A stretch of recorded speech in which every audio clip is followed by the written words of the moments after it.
And now, it's time for another Dice Tower review with Tom Vasel.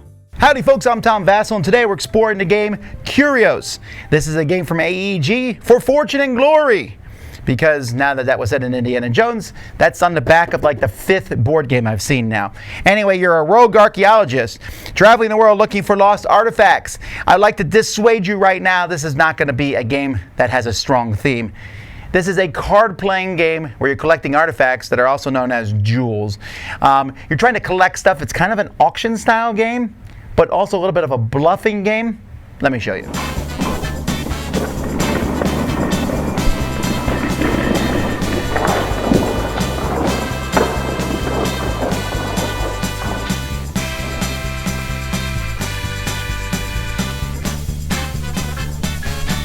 There are 4 archaeological sites in this game: the Great Pyramid, Ancient Colosseum, Forbidden Temple, and the Lost Shipwreck. A bunch of artifacts are going to be placed underneath each one based on the number of players, and a random card is going to be placed at the top of each one for that color. That card is going to be 1, 3, 5, or 7. That number is the value of each of these artifacts. Players do not know exactly what that number is, but the cards are going to be shuffled. Each player is going to draw 3 of these cards. So here I know that the Ancient Colosseum is a 1 or a 3.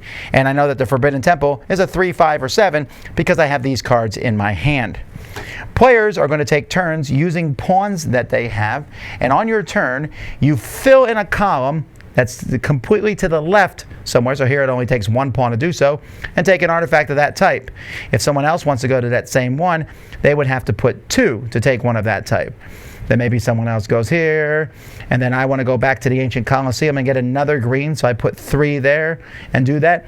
If you don't have enough to fill any of the columns that are out here, then you have to pass. And once everyone's passed, the round is going to end. And then whoever put the most pawns on each of these is going to get a bonus artifact. Everyone starts with 5 of these archaeologist pawns. You can get another one at the end of each round if you want to, but to do so, you need to take one of your cards and place it face up so everyone can see it, thus giving everybody else some more information. This will continue round after round until 2 or more of the treasure sites completely is out of artifacts.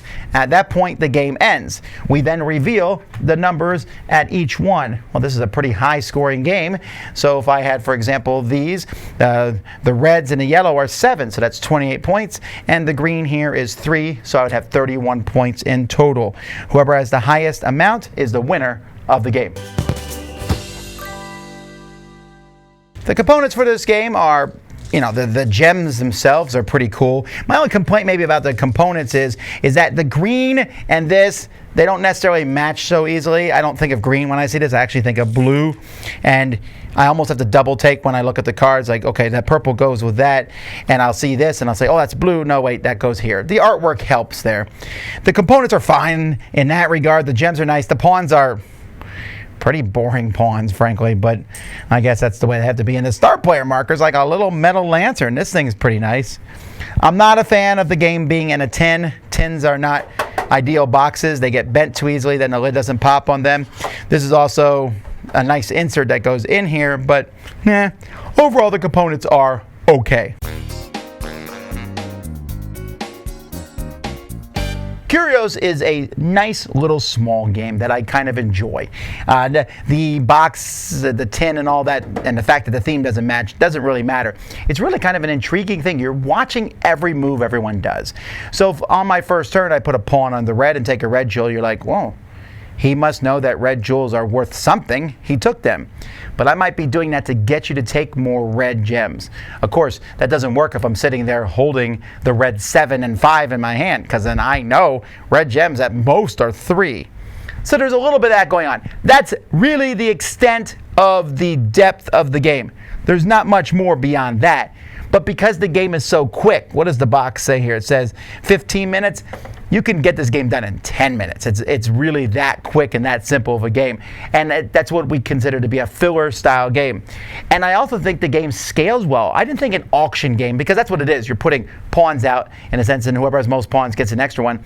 I didn't think it would work that well with 2 players, but it does.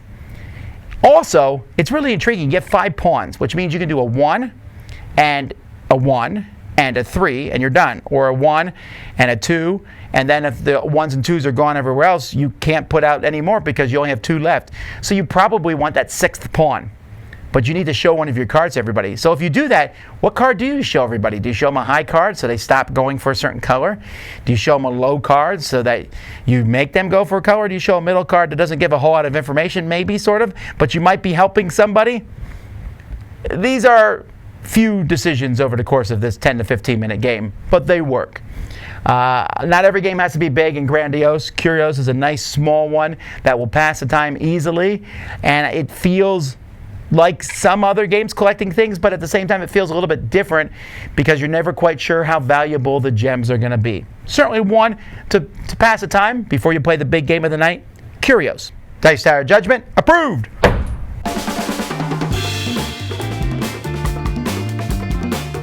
Thanks so much for watching another Dice Tower video.